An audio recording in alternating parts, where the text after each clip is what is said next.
ইয়াত আছে হালধি, আদা, নেমু। প্ৰথমতে এনেকৈ টুকুৰা টুকুৰকৈ কাটি লৈ খুব চাফ চিকুণকৈ ধুই ল'ব লাগিব।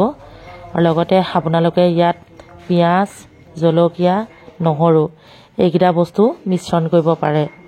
লগতে আপোনালোকক জনাওঁ, এগৰাকীয়ে মোক হালধি চাটনি কেনেধৰণে বনোৱা হয় এটা ভিডিঅ' আকাৰে দেখুৱাব কৈছিলে, সেয়েহে লৈ আহিছোঁ। মই খুব চিম্পুলকৈ বনাইছোঁ, যিহেতু মোৰ এটা অসুখ হৈ আছে, সেইটো প্ৰায় সংখ্যক লোকে গমেই পায়। সেইবাবে মই ৰাতিপুৱা হালধি পানী খাওঁ।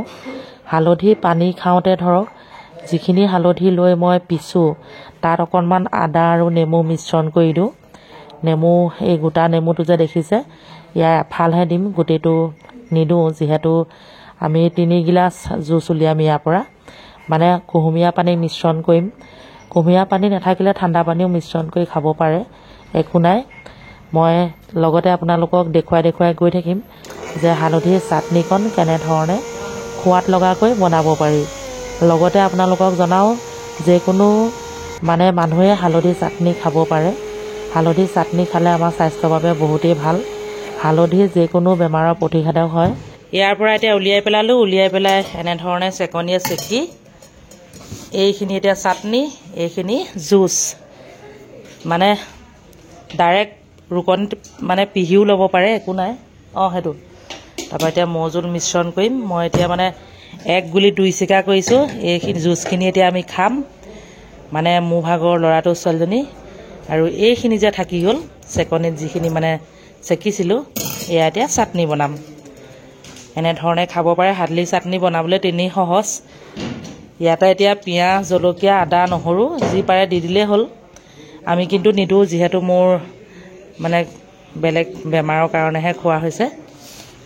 মই নিদিওঁ, আপোনালোকে দি ল'ব পাৰে। ইয়াতে নহৰু দিব, জলকীয়া দিব, পিঁয়াজ দিব, বহুত ধুনীয়া লাগে খাবলৈ। বা বেছিকৈ এনেকৈ মিক্সিত পিছাতকৈ হেৰিহে বেছি ভাল লাগে, এনেকৈ পিহনাত পিহি পেলাই, সেইটো কিন্তু বহুত টেষ্টি হয়। ঠিক আছে, এগৰাকীয়ে দেখুৱাবলৈ কৈছিলে, সেইবাবে দেখুৱালোঁ। আৰু এতিয়া মই মৌজোল মিশ্ৰণ কৰি, এইটো মৌজোল খতমেই হ'ল, এইটো এতিয়া মিশ্ৰণ কৰি জুচখিনি খাম। আপোনালোককো দেখুৱালোঁ। এইফালে এতিয়া বনাব লৈছোঁ পানীলাও, বিলাহী, এয়া ধোৱা মগু, লগতে আছে ৰহৰ দালি।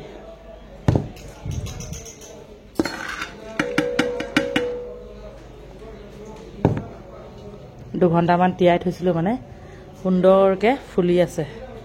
এইয়া হ'ল পৰুৱা টোপৰ ভাজি। এইখিনি আকৌ নাদৰ বামী মাছ, ছোৱালীজনীয়ে এনেধৰণে কাটি বাছি লৈছে। এইফালে নেমু টেঙা কাটি আছোঁ দেই, কটাৰীখনে। মই অলপ লাগি দিছোঁ আৰু তাই নেমু টেঙা দি পেলাই জোল বনাব। মই নাখাওঁ বাবে বনাবলৈও বেয়া পাইছোঁ, কেলৈ জানো, মোৰ যেতিয়াৰ পৰা মাছ মাংস এৰিছোঁ, এয়া চাওক নেমু টেঙা কাটি আছে। নেমু টেঙা ধুনীয়াকৈ দি পেলাই জোল বনাব। হালধি নিমখ দি মেৰিনেট কৰি থৈছে।